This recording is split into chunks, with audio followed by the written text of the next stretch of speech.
بسم اللہ الرحمن الرحیم۔ ناظرین کرام، السلام علیکم۔ ڈاکٹر ضیاء الحق شمسی آپ سے مخاطب۔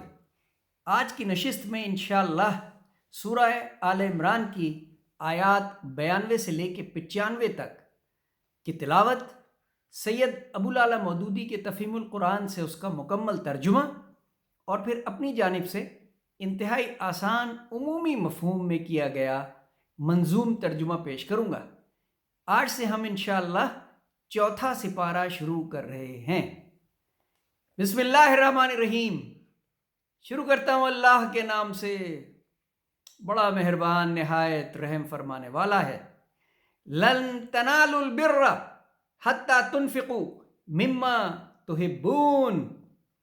تم نیکی کو نہیں پہنچ سکتے جب تک اپنی وہ چیزیں خدا کی راہ میں خرچ نہ کرو جنہیں تم عزیز رکھتے ہو۔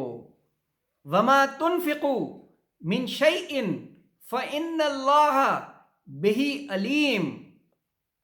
اور جو کچھ تم خرچ کرو گے اللہ اس سے بے خبر نہ ہوگا۔ کھانے کی یہ ساری چیزیں جو شریعت محمدی صلی اللہ علیہ وآلہ وسلم میں حلال ہیں، بنی اسرائیل کے لیے بھی حلال تھیں۔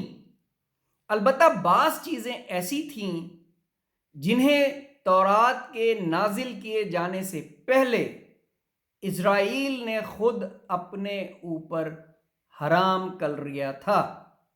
ان سے کہو کہ اگر تم اپنے اعتراض میں سچے ہو تو لاؤ، تورات کو پیش کرو اور اس کی کوئی عبارت۔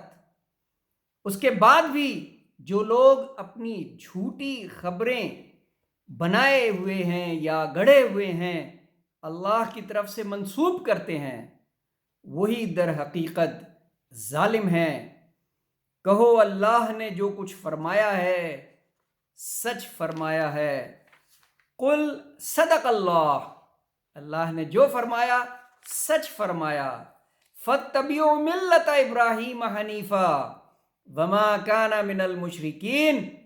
تم کو یکسو ہو کر ابراہیم علیہ السلام کی طریقے کی پیروی کرنی چاہیے، اور ابراہیم علیہ السلام شرک کرنے والوں میں سے نہ تھے۔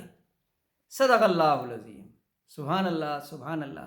اللہ سبحانہ وتعالیٰ نے جہاں بھی قرآن میں خرچ کا ذکر کیا ہے، اللہ کی راہ میں خرچ کا ذکر ہے، دنیاوی اخراجات کا ذکر نہیں، اللہ کی راہ میں۔ اسی لیے آسان اردو میں بتاؤں گا کہ خرچ کرو جو راہ خدا وہ جانتا بھی ہے۔ خرچ کرو جو راہ خدا وہ جانتا بھی ہے۔ حلال تھا سب کچھ بنی اسرائیل پہ، لیکن یعقوب نے کچھ خود ہی حرام کیا، لیکن یعقوب نے کچھ خود ہی حرام کیا۔ لیکن تورات سے پہلے تو لاؤ ذرا کتاب، تورات سے پہلے تو لاؤ ذرا کتاب۔ ظالم ہیں جنہوں نے رب کو دیا الزام،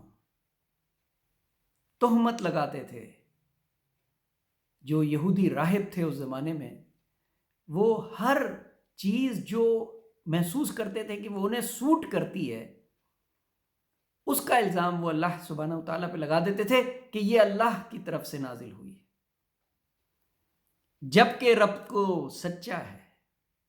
جبکہ رب تو سچا ہے تو مان لو اب تم بابا کو۔ بابا میں نے ابراہیم، حضرت ابراہیم علیہ السلام کے لیے استعمال کیا ہے، تو مان لو اب تم بابا کو رب کے سچے بندے تھے، اور نہیں تھے وہ مشرک بھی، نہیں تھے وہ مشرک بھی۔ صدق اللہ العظیم۔ ناظرین کرام، آج کے لیے بس اتنا ہی۔